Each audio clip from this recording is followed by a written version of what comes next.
Welcome to Soundtrack Your Life, a podcast about soundtracks, music, and movies.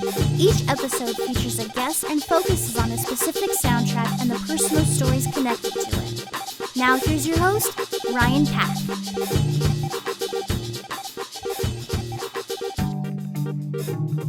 This is Soundtrack Your Life. I'm Ryan Pack, and this is a soundtrack podcast where I talk to someone about a soundtrack that they have a connection to. Today, Brandice Wilson is back, and we're going to talk about the 1996 Joe Pytka film Space Jam and its 6-time platinum soundtrack. So, Brandice, why are we talking about Space Jam? We are talking about Space Jam because not so recently, but kind of recently, the new one came out. And so wanted to talk about the original because you are always berating me for not talking enough about the soundtrack and talking about the movie. And this is a case where I actually remember the soundtrack very vividly. And I remember being a kid and like when the soundtrack and movie came out very vividly, where I was, what it meant, et cetera, et cetera, et cetera. But I actually remembered very, very little about the movie prior to rewatching it for this episode. So music, soundtrack, totally stuck in my head. Movie, not so much. I remembered it had like the Looney Tunes, and I remembered it had Michael Jordan and basketball and space, and beyond that, remembered absolutely nothing. I mean, that's a pretty good synopsis of the movie. I mean, there's not much else happening there, but I think most people would agree with you that the soundtrack is much more memorable than the film. Yes, absolutely. It's like one of those rare instances, right? Like there's a few movies like Top Gun and Space Jam and literally nothing else is like coming up in mind. But there are those few movies where it's like the songs, and not because the songs were just like big at the time, but like actually because of the movie, like those songs totally stick. And then the movie is like, you know, it fizzles out where it's less memorable. I mean, not that Space Jam wasn't a huge hit as a movie, it totally was, but you know, I completely forgot what the movie was about and all of the scenes. And even rewatching it, I'm like, oh yeah, this is like not really coming back to me. But that song, I know that song and I can sing along to that song. And literally, okay, so when the movie came out, I think I was around 6th-ish grade. I don't know. All those years kind of like jumbled together. But I definitely remember the soundtrack, the music being still really big when I was in 6th grade. And I was in gym class and our gym teacher would always play the soundtrack to Space Jam when we were doing like basketball drills. And I used drills lightly because it was gym and it was the 6th grade. But I just think like looking back, it was probably really hilarious, like as an adult watching these sad little 6th graders with no basketball talent, you know, trying to live up to this like opening scene of Michael Jordan with the basketball. And then the music comes on and it's like, you're going to be this amazing basketball player, you know, and kid Michael Jordan's talking about, you know, I'm going to play for like North Carolina. And then I'm going to like, you know, be in a championship team. I'm going to play for the NBA. And here's us like little 6th graders, like, you know, we're going to like win at hoops or like do a, you know, like slam dunk or just like anything. And like, we totally suck and we throw the ball and it's like nowhere near like making hoop. And it's just like really, really sad. But listening to this music and having coming off of this movie, like you felt it. You were like, oh my God, it's really going to make a difference. And it didn't. So that is my childhood experience with this soundtrack, is trying to make sad little 6th graders better at basketball. And it did not work. Yeah, I mean, for the most part, there's a lot of up-tempo kind of, I guess, jock jam, like arena sort of music. Yeah, it's definitely like, you know, heart pumping, adrenaline, believe in yourself, you know, like most of that movie is like various times the moral of the film, Michael Jordan says you had it in you all along. But at a certain point, it's kind of like this false hope because, again, sad little 6th graders, no professional basketball players in that roundup, and it did not make any difference. All right, so let's get to the elephant in the room with the soundtrack. We're not going to talk about the biggest song on the soundtrack because it's from a very problematic artist. Yes, however, I would say not the biggest song on the soundtrack. A very large song on the soundtrack and one that everyone knows and plays at a pivotal moment in the film for sure. However, I would say that for me, yes, that song is in like the top 3 in terms of like memorable, but honestly, I feel like Fly Like an Eagle is like stuck in my brain even more, honestly. Right, and that was by Seal. I mean, it's originally a Steve Miller Band song. Mm-hmm. that Seal covered, and I assume that they got Seal to be on the soundtrack because Batman Forever had just come out the year before, and he had that huge monster "Kiss from a Rose" from that soundtrack. Mm-hmm. Yeah. And I mean, it totally worked. Like, honestly, that is the song that today, still, like, when I thought back, I'm like, okay, Space Jam. I remember that soundtrack being really, like, big for me as a kid, you know, especially in gym class, as mentioned. But trying to think of, like, songs now, I'm like, what are the songs that I remember? Fly Like an Eagle is the number one that sticks out in my head. And then number two would have been Space Jam. And then number three would have been that other song that no longer exists. Right. And Fly Like an Eagle is actually the first single from the soundtrack. It had a weird rollout from what I'm seeing here. So Fly Like an Eagle was released on November 21st, 1996. That other song was released 5 days later.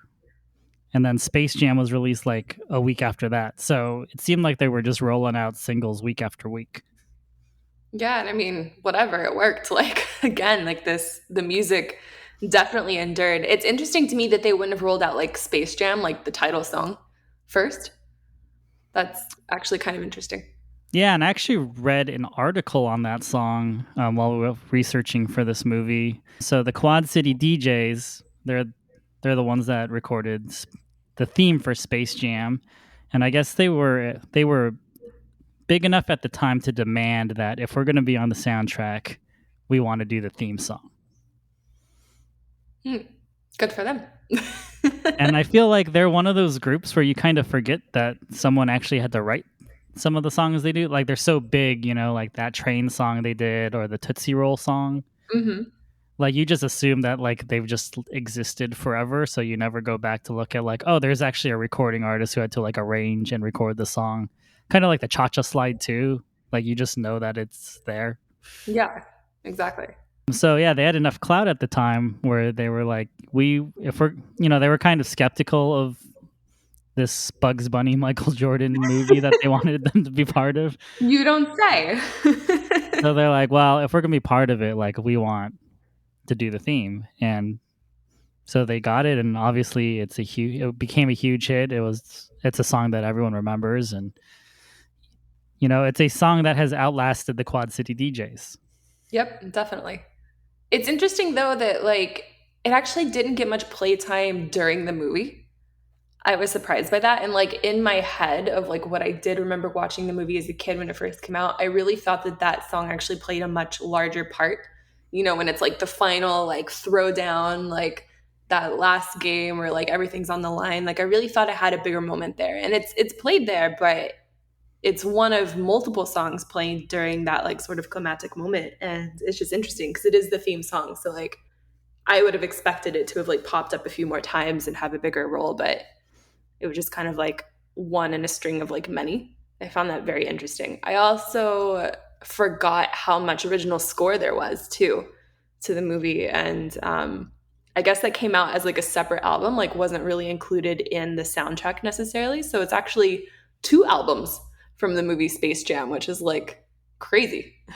Right. So James Newton Howard did the score for the movie, and the movie that he had done right before Space Jam was The Fugitive, which he got an Oscar nomination for. It's always kind of entertaining to see, you know, what other works these people have done before they do movies like this, or what movies they've done after. So like Space Jam kind of sticks out because this guy's used to doing, you know, mostly dramatic movies. I think he did Pretty Woman as well. And he's known for doing like basically every M. Night Shyamalan movie. Yeah, that's like a really different turn. It's like you're coming off of an Oscar nomination for The Fugitive. You do like crazy, trippy horror stuff with M. Night Shyamalan, and it's like, what's the pitch to him, right? Like when these producers and the agent comes to him and they're like, so we want you to do this movie called Space Jam. And already the title, you're like, uh-huh. And it's starring Michael Jordan and, wait for it, Bugs Bunny. And you're like, uh-huh. Like, I just want to be like the fly in the room during that pitch and see like how it's pitched to him and like what's his enthusiasm level. Like, did they have to twist his arm, or was he like, this sounds like a blast. This sounds like so much fun. It's something fresh and different from what I'm always doing. Like maybe he just jumped on it. I don't know. Yeah, I assume it's either he wanted to try something different after doing a lot of these more dramatic movies, like he wanted a palate cleanser, or they just gave him a big sack of money and said, It's "We always need you the to sack do of this." money. Always the sack of money. Yeah. Yeah, like his Wikipedia says that he is best known for Pretty Women or Pretty Woman. Sorry, Pretty Woman. There's more than one. There's the Pretty Woman 2 that you never heard of. It was straight to That DVD, guys. it's because it's Little Women, not Little Woman. It's Pretty Woman, not Pretty Women. But Pretty Woman, The Fugitive, Space Jam, King Kong, The Dark Knight, which I guess he did with Hans Zimmer. And then, obviously working with M. Night Shyamalan and Francis Lawrence, who is best known for the Hunger Games series. Well, I mean, that's quite the rap sheet. Yeah, and he was, I believe, a studio musician. He played on albums from like Eric Clapton, Elton John, Chaka Khan. Like he's, a very accomplished musician. But Space Jam kind of sticks out a little bit. A little bit. Just a tiny bit. But I mean, like, it sticks out in so many ways. Because on one hand, it's like we're kind of poking fun at it because it's this ridiculous children's movie. And I mean, again, watching it now, I'm like, wow, this barely holds up.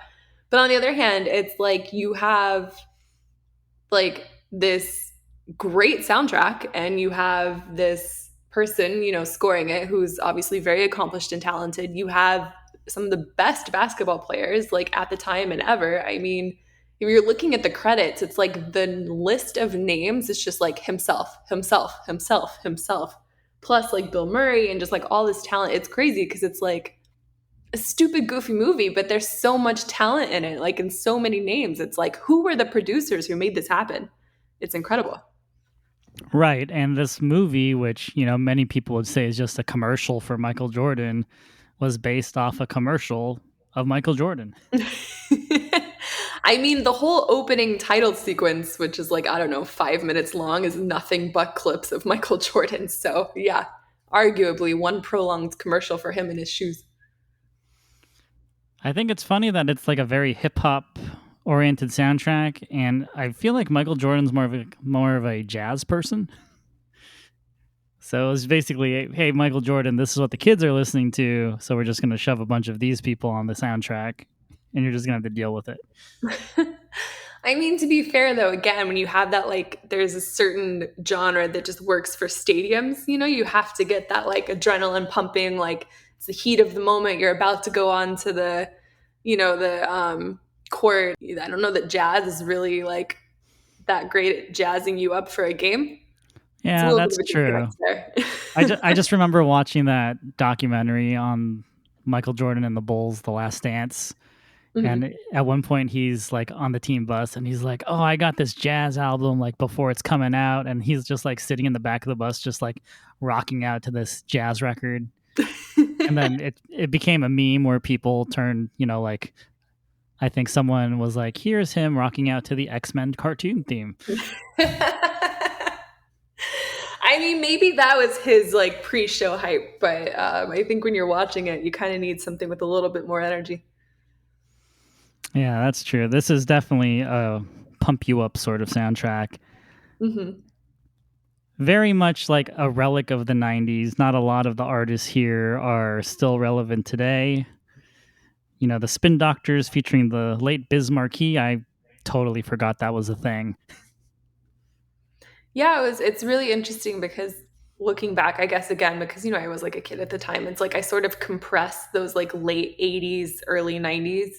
Like that was all just like pre-me really being like super conscious of stuff, and then there's like the early 2000s, which is like its own animal, is kind of like me first really like wrapping my head around the different like genres and like music happening and stuff. But for me, again, like the 90s are their own like definite moment and very different than like 80s. But I guess just looking back, I kind of compressed it. So I was expecting something like Run DMC or like people in sort of like that era. And then it was like a wake up call. I was like, oh no, this is like mid to late 90s. It's like actually totally like way later.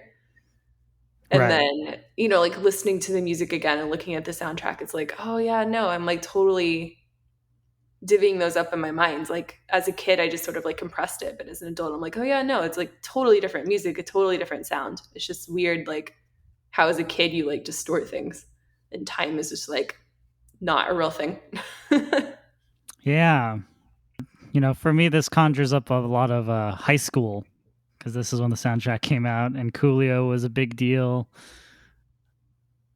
He was kind of like the go-to rapper for like soundtracks. He did Gangsta's Paradise for Dangerous Mind, and that song was everywhere. And it seems like this loaded up on like people who were like known quantities for doing soundtracks. So you have Seal, and you have Coolio.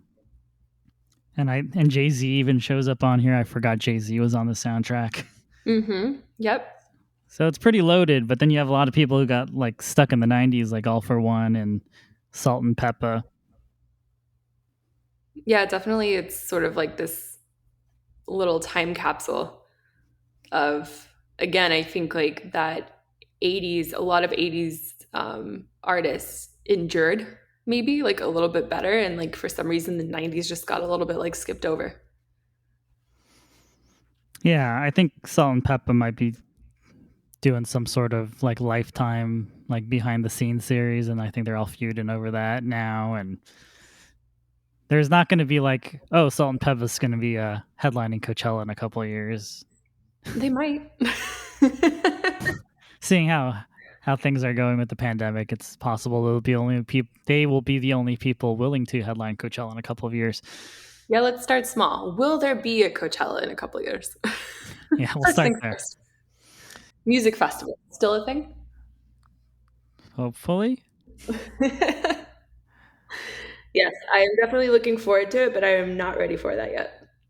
Yeah, your favorite band just canceled all their 2021 dates because it seems like we can't get our act together. Yep. A lot of bands are doing that, and that seems like the responsible thing to do. I was on a different podcast earlier this year, and we talked about the best rap songs from soundtracks, and Hit 'em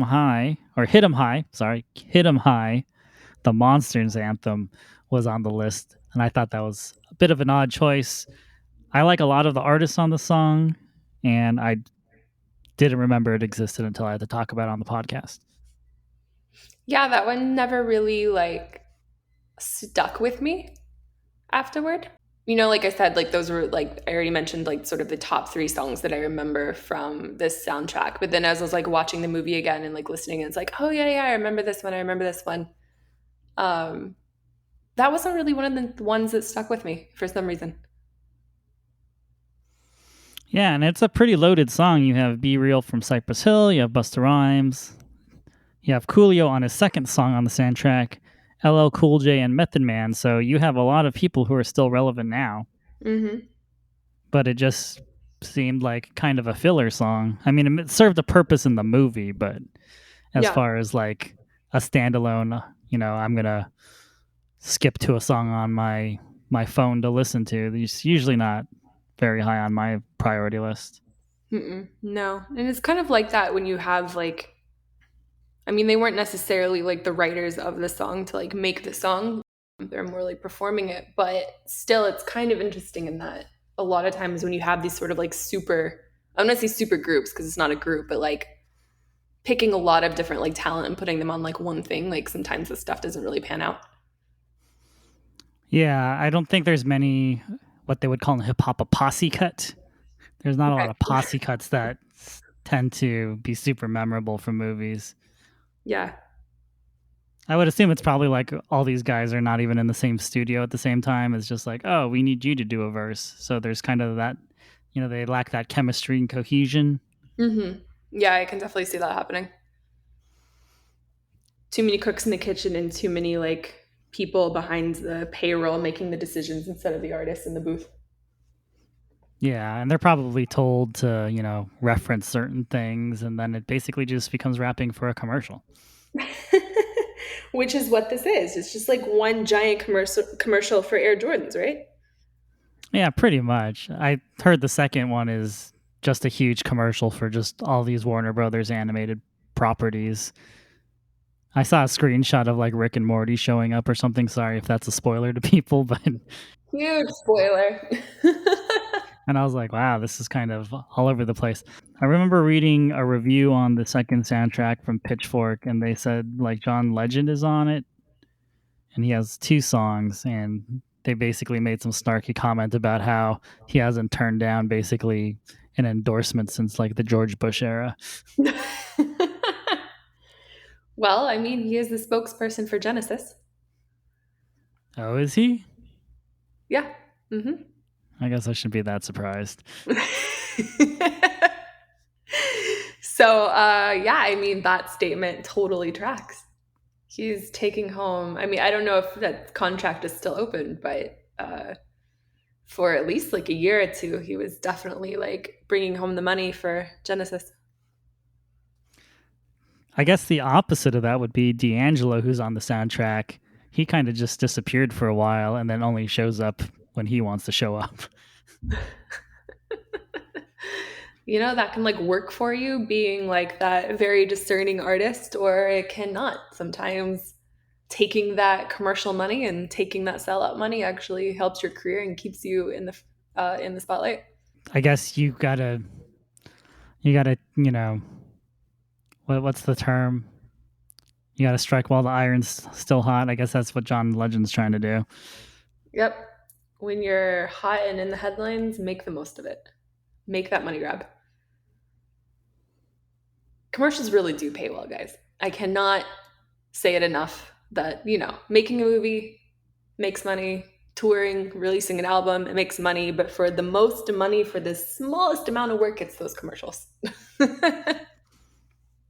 Yeah, and D'Angelo decided to just disappear for like 13 years. For all you know, there was like some sort of other awesome like career happening. It's like another Velvet Goldmine throwback. I'm just gonna go become another artist and change my name and you don't even know about it. I mean, I'm sure he was still like playing music and stuff, but he wasn't making records. But he's on this soundtrack, and he wouldn't be caught dead being on the second one, I'm sure. All right, so we talked about you being a discerning, snotty little kid. What were your thoughts on this movie / soundtrack as said snotty little kid? So this movie is based off I believe it's a Nike commercial called Hair Jordan. I think that was the introduction of Bugs Bunny and Michael Jordan in like the same space. Mm-hmm. And I remember loving those commercials. Like that campaign was great. But I think when I heard they were turning it into a movie and not just like it's going to be on, Cartoon Network sort of movie, I think I found that pretty odd. When I found out that our problematic hitmaker that we're not talking about was going to be on the soundtrack, I was like, that guy's doing a song for a children's movie? All the more irony now. Yeah, I mean, I will also say I've seen this guy in concert, so I feel bad that I've actually contributed to his career. I didn't think he was as terrible as he ended up being. But yeah, I was like, all his songs are about sex. Why is he doing a movie for kids? And that was actually kind of a prophetic sort of thought. Yeah, you should have thought harder about that and then, told people about it. Like, hey, this is weird. Wow. Although, to be fair, I think like 98% of all songs ever in existence are kind of like about sex. Right. I mean, now I see it like everywhere. Like, oh, we'll get Jay-Z or The Weeknd to do a song for whatever movie. Like, it's all about the money. Like, you're popular, like Trolls 3, we need you to do a song. But at the time, I was just like, this is a movie about like Looney Tunes, where I get into the guy that all he does is write about sex and explicitly about sex. Mm-hmm. Why is he doing a song for this soundtrack? Yeah, maybe we're looking at it through the wrong lens. Maybe this was never actually intended to be like a kid's film. Despite, again, watching it now as an adult, it being an incredibly juvenile film. Yeah, I mean, this is not like The Simpsons, where you can appreciate it as like a child who just likes cartoons, or as an adult who likes, references to like Les Mis. Yeah, no, it's very slow paced, very like kid oriented. So it is interesting that the soundtrack maybe skewed a bit older than the audience watching the movie. Well, you need that money spending demographic, right?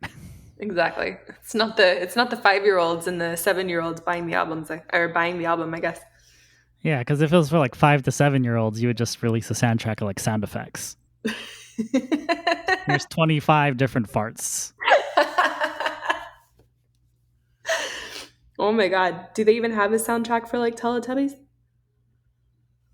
I don't know. I'm trying to keep my daughter away from too much kids' music. It's basically just clowns and sound effects. That would be more of a horror soundtrack.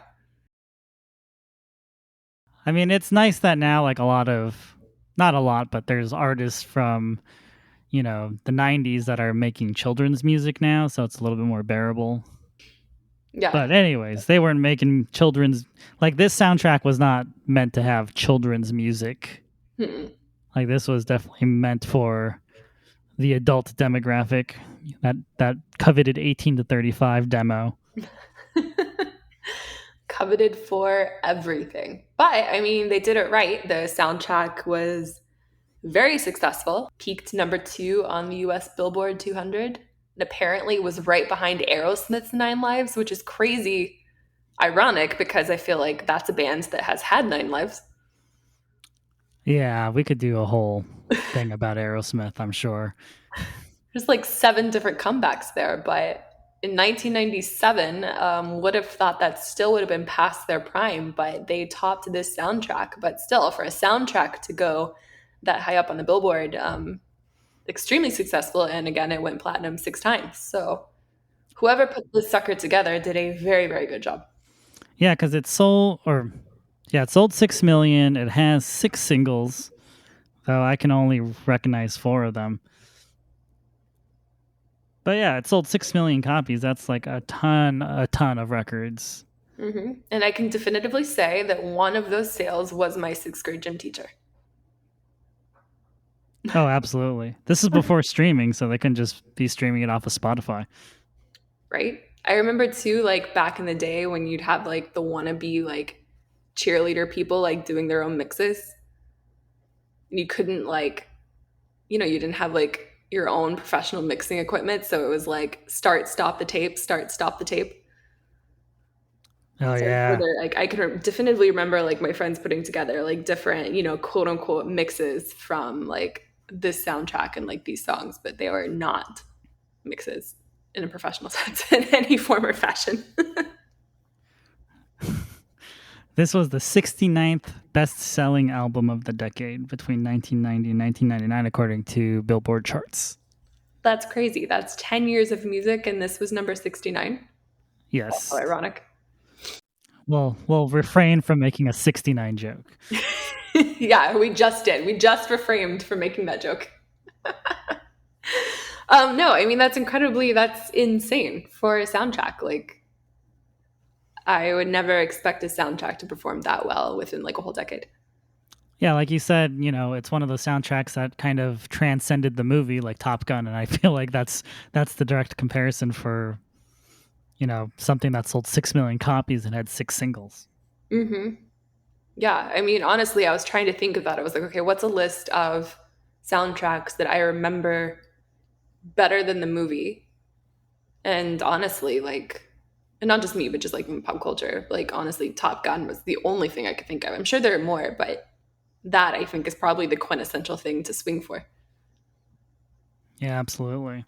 I think Warner Brothers tries to do this a lot in general because they are both the film studio and record label. Mm-hmm. So I think Batman Forever was kind of an example of this. Like they had U2 and they got that huge Seal song. Like I feel like they're always trying to like capitalize on these like summer blockbuster movies. They kind of took a back seat on it with like the Hans Zimmer Batman movies, but like with Suicide Squad and some of these superhero movies that they're cooking up now, I feel like they're going back to like how many artists can we get on here and what kind of weird combinations can we put together? Yeah, you just made me think of Men in Black. Because that kind of felt like the formula for that too, but that was actually Columbia and Sony. So Yeah, but I felt like they did that with like Will Smith in any movie in the 90s. Yeah, it was It's definitely like, the well, same you're also a time. rapper, so make us a song.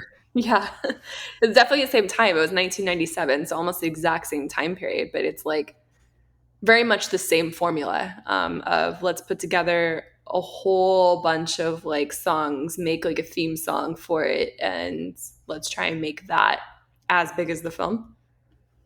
Yeah, once again, Sony, movie studio, and record label. Mm-hmm. Yep, it's smart. Smart when it works. I mean, it did well. It performed really well. It actually spent 2 weeks at number one, but didn't sell as many. So it was hotter in like the flash in the pan situation, but it was not did not endure as much as the Space Jam soundtrack. Right, because I think that just had, or those movies just had like one big song. And the Space Jam soundtrack has at least quite a handful. Mm-hmm. Yeah. Well, it has like a few people in there, but interestingly, it's interesting because it came out just like 1 year later, but a lot of the talent on it are like were bigger later. So I think they're just more like up and coming artists rather than like people who are super hot and huge at that moment. I think with Space Jam, they're definitely trying to capitalize on people who had proven themselves, kind of like Michael Jordan. Mm-hmm. But, like I said, Seal had a big soundtrack song. Coolio had a big soundtrack song. The Quad City DJs were everywhere. Like, they weren't looking for up and coming artists. Yeah, they wanted people who are already big to sort of carry that for sure. Like, the Spin Doctors were already past their prime at this point, as far as fame goes. Well, maybe that was also something to like kind of lean into because again, like you're saying, like Michael Jordan, it's like this wasn't, at the upcoming swing of his career. This was like the comeback tour, so to speak. So maybe that was like also like carrying through with the music as well. Well, there have been multiple instances of commercials turning into films, and this is definitely the most successful of that. Most of the time, they definitely flop. Like you had that Geico caveman situation. Oh, That I was a forgot TV that. show, I think, but major flop. Right. I guess that like Talking Baby was probably like inspired by the E-Trade Baby, and those have been pretty successful. But I know that there have been a couple attempts of like commercials that are like really successful characters, and then as just not enough meat there to turn into a TV show or a movie. But in this case, it worked. It was huge. It was big. It endures. Now there's even a remake or a reboot or whatever. I haven't seen it. So caveat, I don't know if it's a sequel or a reboot or what's going on, but it Well, was it's not. big enough of a cultural moment for there to be a second one. Yeah. I would assume it's some sort of reboot since it's LeBron James and not Michael Jordan. But so the guy who directed it, Joe Pytka, I don't know if it's Pytka or Pytka, but he only has 2 feature films to his name. So he did a 1989 film called Let It Ride with Richard Dreyfuss, and then he did Space Jam, and he is the one that directed the Hair Jordan commercials the movie is based off of. So he didn't even get a chance to direct the second movie. Interesting. Again, he's just living off that commercial money. Yeah, I guess he maybe decided that he prefers to do commercial work, and maybe the stress and all the notes from producers on a film is too much for him. We have just as many notes on a commercial. All right. Sorry, that was my mistake. I think the difference is a commercial shoot is like, you put together a treatment for like a week, you plan for like another couple of weeks, and then you shoot for 2 days versus a movie you're out there shooting for like 8 months. Right. And it says that he has directed over 80 Super Bowl commercials. That's a lot of money. Honestly, like him directing a Super Bowl commercial probably pays the same amount as him directing a movie. And it's, 1 month of work versus 8. So, or right. 8 to a year, I would say. So I don't blame him. I would take those commercials and run. Yeah, maybe he just likes to direct things that he can come up like he likes to be the creative behind all the work that he does, maybe. Mm-hmm. And since he kind of came up with the idea for Space Jam, he ran with it and did a movie, but maybe the second one wasn't his idea, so he didn't want to do it. Oh yeah, no, I mean everything's like a remake now, right? So I'm sure it's just studio execs going through their vaults, dusting stuff off, saying what can we remake, what can we make a sequel to? Yeah, I was kind of Never got called. surprised. Oh, huh? Oh, go ahead. Yeah, I was surprised when I heard about the sequel, though. I mean, I can't be that surprised, but I think it's smart though, because I mean, there's a lot of cultural relevancy, and there's a lot of but there's like a lot of room to make it more relevant for today, right? Like the whole animation real life mashup like has been successful multiple times, and it does kind of that nostalgia is going to bring in your older audience, right? Like it's from the 90s, so the 90s kids, the 80s kids, you're going to like flock back to it. But then it also like speaks to like kids who don't remember Space Jam, like today's kids. But you know, also a movie that has a soundtrack chock full of like popular music today, like that, you know, is very big and can lead to a lot of success. Also, like basketball, you're going to draw in like a huge basketball crowd, people who are fans of, you know, like the players. Like there's just so much to pull in people to make this watchable. And I think there is, you know, whereas a lot of other movies that people argue, like, why are you remaking this? Like, it doesn't need to be remade. How are you going to put your own stamp on it? Here's an example of, because that movie and that soundtrack is such like a time capsule of when it was made, there's a lot of room to make it new and to make it fresh and to make it more relevant for today, right? Like different player, different cartoons, as you're saying, like Rick and Morty instead of Bugs Bunny. Like there's just so many ways to actually make it fresh. So in this case, I think it makes sense. I think it makes sense that this is a type of film you would remake versus like maybe some others where it's just like, okay, cool, you're doing the same thing but slightly different. right. And I believe Bugs Bunny is in the new Space Jam, but I believe they just brought every other Warner Brothers related cartoon into it as well. Okay, well, yeah. But cartoons that people are like, kids are like more familiar with probably than even Bugs Bunny, I would argue. But yeah, I mean, he's the main character, so I can see where he come back, but I definitely think that like Rick and Morty probably more recognizable. Yeah. And I believe that they have like a bunch of like famous people doing voices for like cartoon characters they created instead of just the brilliant voice actors of the Warner Brothers team. Mm-hmm. But I believe that a couple years ago at the slam dunk competition for the NBA, I think some guy changed into a Space Jam jersey and dunked the ball. So there's definitely like I think a nostalgia with current players, and I think they're probably banking on it inspiring a new generation of basketball players as well. Mm-hmm. With LeBron being the lead. But I always just kind of found it funny that it barely holds up as a movie, and they decided to remake it. And I heard that there are some very interesting choices with how they decided to remake it. Mm-hmm.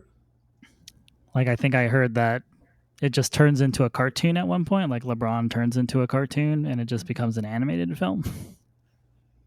I mean, it's interesting too, right? Because post like first Space Jam, like the adult cartoons took off and became really big, right? Like Family Guy, American Dad, The Simpsons, South Park, like, you know, there were like a couple starting out, but then it just sort of exploded like late 90s and onward.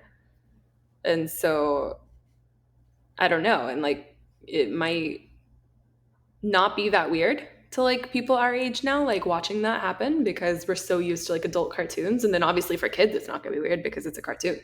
I can see where that might work. Yeah, and I guess it's not as impressive to have a cartoon character interacting with a live human being. Like I remember watching Who Framed Roger Rabbit, and that kind of blew my mind. Mm-hmm. But now it's like, well, of course, you've just got green screens and CGI going. Growing up takes all the magic out of it. Oh, what was the one with Brendan Fraser? There was another one. Was I that can't. Bedazzled or something? Yes, Yeah. yes. It's just like really weird because in that like sort of like moment in time too, there were just all these movies, but it was like mixing animation with live action. It was like the hot thing to do. But I do remember as a kid too, like you're saying, like it was kind of like, oh my God, that's so cool. It's like cartoons and real people. And now it's like, well, yeah, I mean, that's not hard to do. But instead, I found myself, since I'm like industry adjacent, I found myself paying attention to when Michael Jordan wasn't, his sight line was kind of a little bit off from where the animation ended up. And I was like, oh, that animation wasn't placed correctly. Oh, that's funny. But that's, the pitfalls of being an adult watching something that was really big in your childhood. Yeah. So going back to that Last Dance documentary that they did on Michael Jordan, there was a portion where it shows him in LA for Space Jam, and he would like shoot during the day, and then he would play pickup basketball against real NBA players at night. And it was like his schedule, like he was always playing basketball even when he was shooting this movie. And I guess the monsters were based off of some of these players that he was playing against. They like all flew them out to LA. Yeah, I mean, it makes sense. Like, if that's your one true love and that's been like the biggest thing in your life, just because you like retire doesn't mean you're going to stop doing it. Like, you're still going to be obsessed, right? It's just, as an athlete, the number one thing is like knowing that right time to retire. And so many of them don't because they're so obsessed and they love it. They just play like a little bit longer than they should. But I mean, I get it. That's like your one true love. You're just going to keep doing it. And he found ways to keep doing it. Yeah. It's just kind of crazy to think that after like a big day of shooting, like I'm just going to go dunk on some of like the best athletes in the world. Well, when you're Michael Jordan, that's what you do.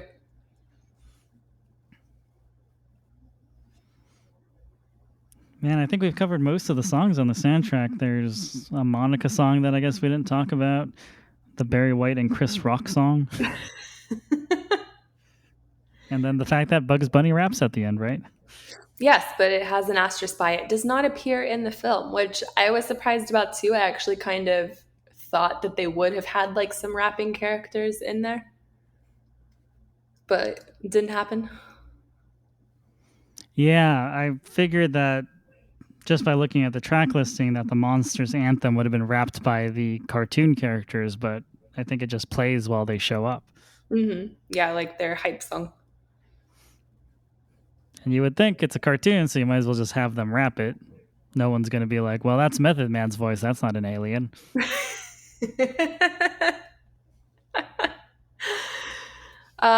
You mentioned the Barry White and Chris Rock song, Basketball Jones, but I don't even like remember picking it out of the film. Yeah, I like, it jumps out at you on the track listing because you're like, Barry White and Chris Rock? Yeah, you're like, how does that work? So you feel like, I mean, those are also two very discernible voices, right? So you think like watching the film, you'd be like, and that's it. But I honestly like don't remember picking it out. And it's written by Cheech and Chong?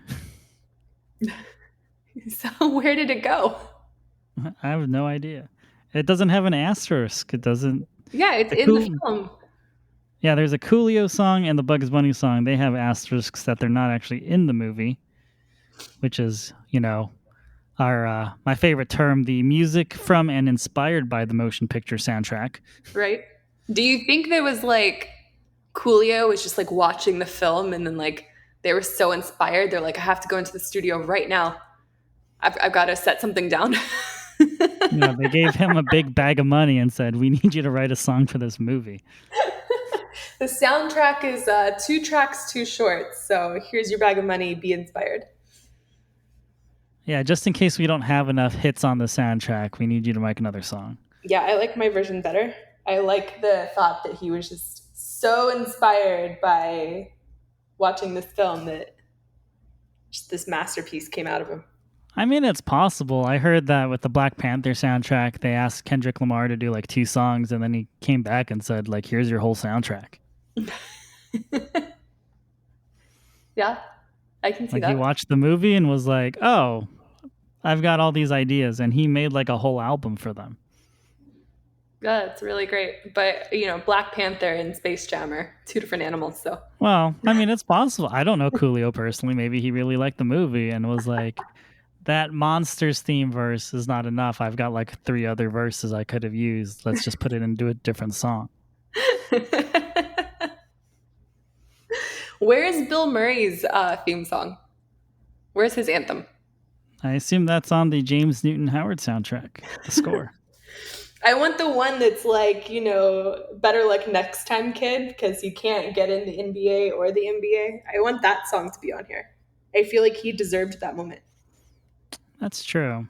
This was a very strange time in Bill Murray's career. He was doing a lot of movies like Space Jam, and I think he did like Operation Dumbo Drop, and then I think he was the voice of Garfield. Was there ever a point in his career that wasn't strange? I guess like strange and like not the greatest career decisions mode. Again, we don't know how much he got off the cameo of this film. He might be making more off of this than Caddyshack.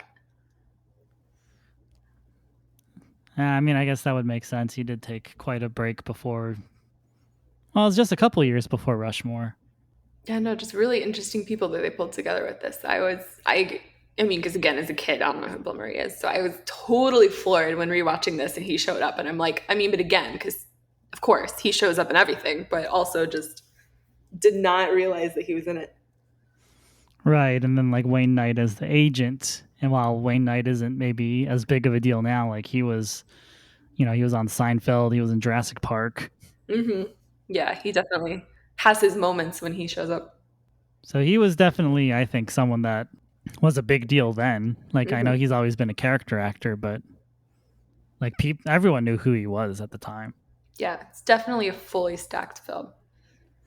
Yeah. And as we said, very successful soundtrack, but apparently Entertainment Weekly gave it a B- rating. I'm not surprised. Like it has its hits, it has its moments, but I wouldn't consider this like a critically acclaimed soundtrack. No, but I also feel like it does what it's supposed to. So, I mean, what do you rank a soundtrack as? You know what I mean? Like, it's not an independent album of like necessarily all original music that's supposed to be the greatest in terms of music, right? Like a soundtrack is made for a film, put together and like curated for a film. So I don't know, like, is it graded on like different criteria than like any other album? I think yes. Like, I think if you listen to, I know that you are a Nine Inch Nails fan. If you were to listen to like the Natural Born Killers soundtrack, or if you listen to like the Crow soundtrack, which Nine Inch Nails isn't on, but I feel like it kind of is in that same sort of definitely, it's adjacent for sure. Adjacent, like I feel like those are good like rock albums. They're good rock compilations. They're good albums that stand alone. I think this, because it's a collection of songs and it's not like, oh, there's like, dialogue tracks in between. I think you are supposed to kind of take it as a piece of music. Mm-hmm. Like the aforementioned Black Panther soundtrack. Like, I know it's a much more serious film, but that's just like a good collection of music. Yeah. I guess that's my thing, is there's nothing serious about this. Like, I don't even think the movie was taking itself that seriously. So I feel like it's its own little like genre. Yeah, like I don't think this is asking to be reviewed, really. Yeah. Like this isn't really for the critics. Yeah, exactly. So just like the movie wasn't really for the critics. Exactly. It's meant to be fun. It's meant to like be a blockbuster and make some money, be entertaining. So I feel like those sorts of things just should be ranked on like their own, Something stupid and silly, like all the scary movies. Like, no one was saying that those were critically acclaimed, like amazing pieces of art, but they sure as hell were entertaining. Right. But someone at Warner Brothers probably did send out promo copies of the soundtrack to these publications, so it's kind of on them for doing that in the first place. Oh yeah, definitely. You want to get the word out there, but would a B- stop you or from going to go see it? I don't know. Well, obviously not, since it sold 6 million copies. No, clearly.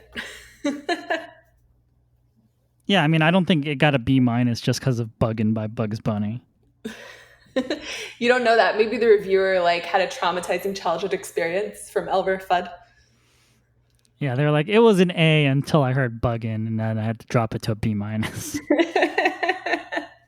I mean, I actually haven't heard it because I have only heard the songs that are in the movie. So for all we know, that was what dropped it from an A-. It might be really, really bad. Have you listened to it? I can confidently say I have never heard Buggin'. I haven't either. So for all we know, that is the well-deserved B- right there. I kind of want to find this review now just to see if they mention Buggin'. Let's see if I can pull a sound bite. I would assume they ignored Buggin', and the B- is based off the human musicians that are on the soundtrack and not a novelty Bugs Bunny song. I could be wrong. And why not? Snoopy promotes life insurance, the Pink Panther sells wall insulation, Bart Simpson hawks candy bars, and 3 nights after he lost the election, the Republican candidate for President of the United States got top billing from David Letterman as a comedy act. Everyone is selling something. Well, that is quite a cynical way to look at things. Yeah, and it continues to be cynical too. This is a review for the film, though, not the soundtrack. So this is similar to the Pitchfork John Legend joke. Yeah, basically. So let me tell you about a cartoon with Michael Jordan from the early 90s. Okay. So, I was like any other kid where we watched Saturday morning cartoons. And at one point, there was a cartoon called Pro Stars. Mm-hmm. And the show centered on Michael Jordan, Bo Jackson, and Wayne Gretzky. So Michael Jordan represents basketball. Bo Jackson was baseball and football. And Wayne Gretzky obviously is famous for hockey. But they were fighting crime. And they had like this James Bond sort of liaison, like Q. It was like this lady called Coach, and she would give them like hockey sticks that had, different built-in things so they could fight crime, or a basketball that had like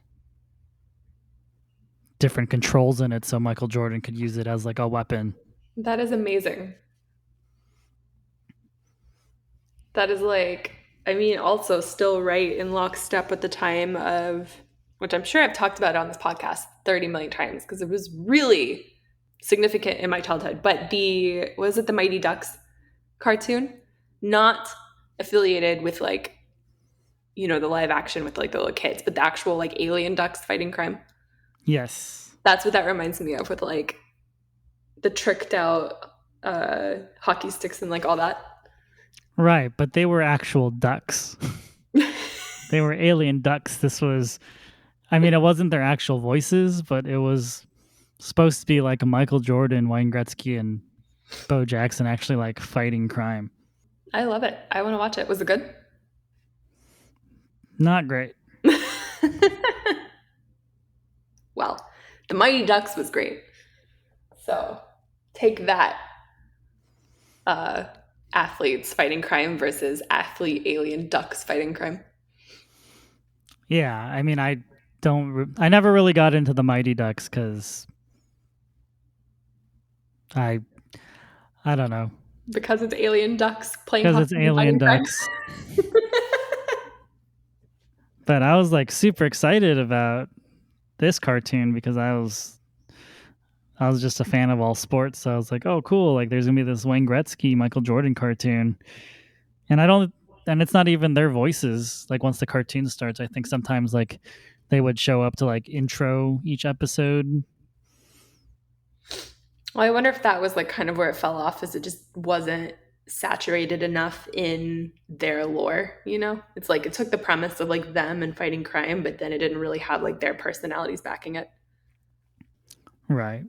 Versus like this film, Space Jam, I mean, like Michael Jordan's on screen like almost all the time. It very much like has, like him coming through, and obviously he's like the beloved icon, right? So if anything, you knew the film was going to be a success just because there are that many Michael Jordan fans. Yeah, and there's like enough meta, like self-referential stuff in it as well. Mm-hmm. Yeah, definitely. Where the cartoon like really played it straight. Like, here's a hockey stick Wayne Gretzky that, when you press this button, it turns into a helicopter. Like, there's no wink at the camera. It's just like, this is how this universe works. Yeah, and you're scoffing at hockey playing alien ducks fighting crime in space. I mean, I think I was also just like at an older age where it's like, okay, like, I guess I'm just done with cartoons. That's fair. That's fair. I mean, I have a lot of opinions about the Mighty Ducks franchise in general, just because I was the target audience when that first movie came out, and it took place in Minnesota, and I was like, I live in Minnesota. But it's completely not even related. It's just, I know, so that's probably what turned me off. It's like, oh, I just wanted more adventures about kids from Minnesota. Got it. You were offended that it took the name Ducks and was about hockey, but was not the right Ducks. Correct. Oh, I remember too what I wanted to talk about. How the hell did they pull off the Mickey Mouse Anaheim Ducks reference? That's completely the wrong distributor and studio. In the film, I think it's Daffy Duck saying, what kind of Mickey Mouse organization calls themselves the Ducks? Or maybe it was Bugs Bunny making fun of Daffy Duck for that. Yeah, Daffy Duck wanted to call themselves the Ducks, and Bugs Bunny was like, what kind of Mickey Mouse organization calls themselves the Ducks? Oh, I missed that. And I was like, how were they able to say that? How were they not slapped with like a huge fine for that one?